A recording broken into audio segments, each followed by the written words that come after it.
Omegaverse Anime is actually insane in like the best way. Welcome back. Today we are talking about an anime called Welcome Home, also known as Tadaima Okaeri. I'm sorry if I mispronounced that. I'm white, so we're gonna move on past that. This is a manga turned anime, which is now brand new on Crunchyroll, produced by Studio Dean.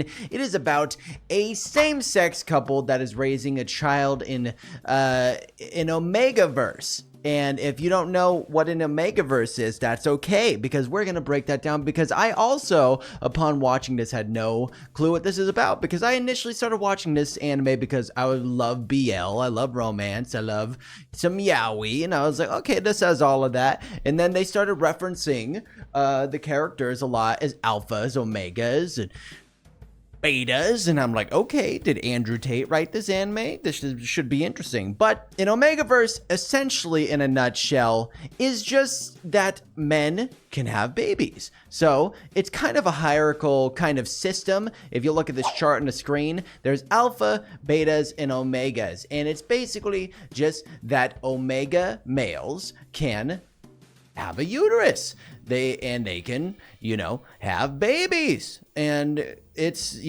very, I would say, forward thinking. I'm actually surprised I hadn't come across any anime or manga really about, the Omegaverse. And I'm not really sure how I should reference the Omegaverse. Like, if it's like the MCU, but like progressive, I don't know. Either way, it was a very cool, just thing for me to stumble upon. Like, again, I had no clue that that's what this was about. The story of Welcome Home, though, let's get to that, is about Masuki and Hiramu. Hiramu is the alpha, Masuki is the omega, and they've just had a child named Hikari. And they are newly moving to a brand new neighborhood because they were facing a lot of prejudice and kind of rough behavior from neighbors and people around them. It's very blurry as to exactly what, because we kind of start in the new neighborhood, and the characters are very likable. They're very cute. The animation style is pretty cute, wholesome. The baby Hikari, I don't know how old Hikari is. They seem like they're maybe 1 or 2. They got the giant face. I don't know if you noticed, but in a lot of anime, the babies, for whatever reason, they have like massive eyeballs. Like, their eyeballs are like this big. And then most of the time they're like lacking a nose, and they're like always super cute and whatever. They again, characters are cute. Good side characters, all that. And I think at the core of what this anime is trying to reach is kind of to highlight the prejudice that a lot of same-sex couples deal with in today's society still.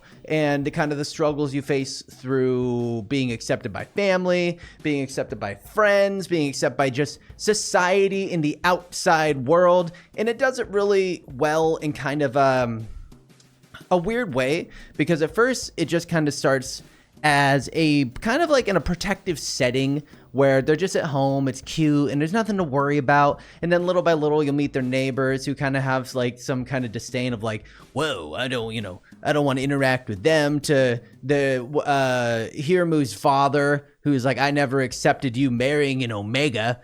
And again, while I was watching this, I was like, oh my God, what is an omega he speaks of? Is he shaming him for being a bottom? And he wasn't. That wasn't exactly the case. And it kind of just takes off from there. There's only 3 episodes on Crunchyroll out right now, and I know the manga has been out for a short while as well. So for the most part, the anime is very enjoyable. There is kind of some spicy elements here and there spliced in, but it's done in a very, honestly, a very good way. Like, it's like the yaoi element is very low key. It's much more like, I'd say, it's maybe 80% slice of life anime, 10% Omegaverse, 10% yaoi. Cool. I think that's a good dynamic. And they're done in a very, like I said, it's not like overbearing. It's not like taking over the show. It's not trying to attract the gooners. It's not trying to, be something it's not. And I think, like I said, it's done very well.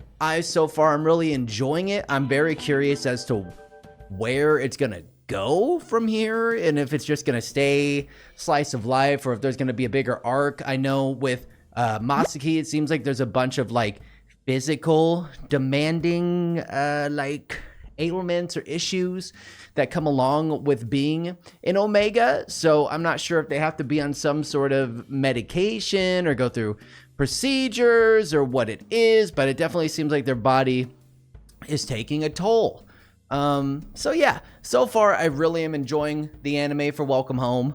If you've seen it, you should let me know what you think in the comments below. And if there's any other Omegaverse projects out there like to check out, or Omegaverse, you know, movies or lore, I'm always interested. If you like the video, hit the like button, subscribe, help me out a ton. And until next time, you little weebs, stay safe, and I'll see you later. Bye.